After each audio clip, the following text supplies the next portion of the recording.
భక్తి ప్రేక్షకులకు నమస్కారం. హిందూ మతంలో కొబ్బరికాయకు ఎంతో ప్రాధాన్యత ఉంది. ముఖ్యంగా దేవాలయాలకు వెళ్ళినప్పుడు టెంకాయ కొట్టకుండా ఇంటికి రారు. ఆ విధంగా భక్తిలో కొబ్బరి కొట్టడం కూడా సాధారణమైపోయింది. టెంకాయను మనిషితో పోల్చవచ్చు.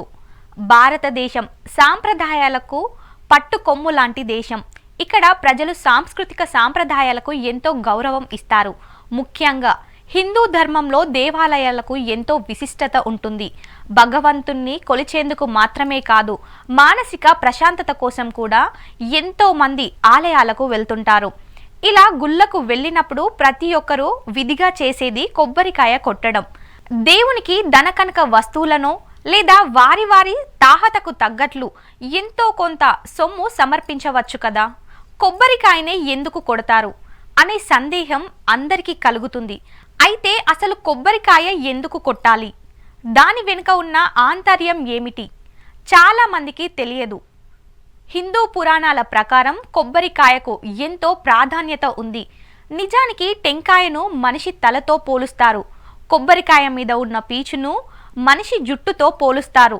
అంతేకాకుండా గుండ్రంగా ఉండే టెంకాయను మనిషి ముఖంతో, కొబ్బరికాయలో ఉండే నీటిని రక్తంతో పోలుస్తారు. ఇక టెంకాయను కొట్టిన తర్వాత అందులో ఉండే లేత కొబ్బరిని మనసుగా భావిస్తారు. అంతేకాదు, కొబ్బరిని దేవుడికి కొట్టినప్పుడు మనసులో ఉన్న కల్మషం, అహంకారం, ఈర్ష్య, ద్వేషాలు అన్నీ తొలగుతాయని వేద పండితులు చెప్తున్నారు. అందుకే కొబ్బరికాయను ఆలయంలో కొడతారు. కుళ్ళితే కంగారు పడాల్సిన పని లేదు. అంతేకాకుండా టెంకాయను కొట్టినప్పుడు కొంతమందికి పువ్వు వస్తుంది, మరి కొంతమంది కొట్టినప్పుడు లోపల పెరుగుగా కూడా కనిపిస్తుంది.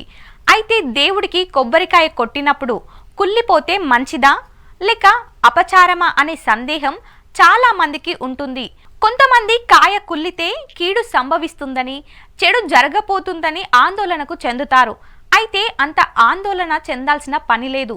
సానుకూల దృక్పథంతో ఆలోచించి మనసులోని కుళ్ళు ఈ రూపంలో వెళ్ళిందని భావించాలి. కొబ్బరికాయ కొట్టినప్పుడు అది బాగా తెల్లగా ఉన్నా, తీర్థం తీయగా ఉన్నా, అందులో పువ్వు వచ్చినా చాలా సంతోషపడతారు. పువ్వు వస్తే సంతాన ప్రాప్తి. కొత్తగా పెళ్ళైన వారు టెంకాయను కొట్టినప్పుడు మధ్యలో పువ్వు వస్తే సంతాన ప్రాప్తి లభిస్తుందని నమ్ముతారు. కాయ కొట్టినప్పుడు అది పగిలే విధానం కూడా కొంతమందిని తృప్తి పరుస్తుంది, మరికొంతమందిని అసంతృప్తి పరుస్తుంది. కాయ సమానంగా పగిలితే మనసులోని కోరికలు నెరవేరుతాయని భావిస్తారు. నిలువుగా పగిలితే ఆ కుటుంబంలోని కూతురికి గాని కొడుకుకి గాని సంతానం లభిస్తుందని భావిస్తారు. అయితే ఇంట్లో గాని ఆలయంలో గాని కొట్టిన టెంకాయ కుళ్ళిపోతే దానిని పారవేసి చేతులు కాళ్ళు కడుక్కొని మళ్ళీ పూజ చేస్తే సరిపోతుందని అర్చకులు చెప్తున్నారు.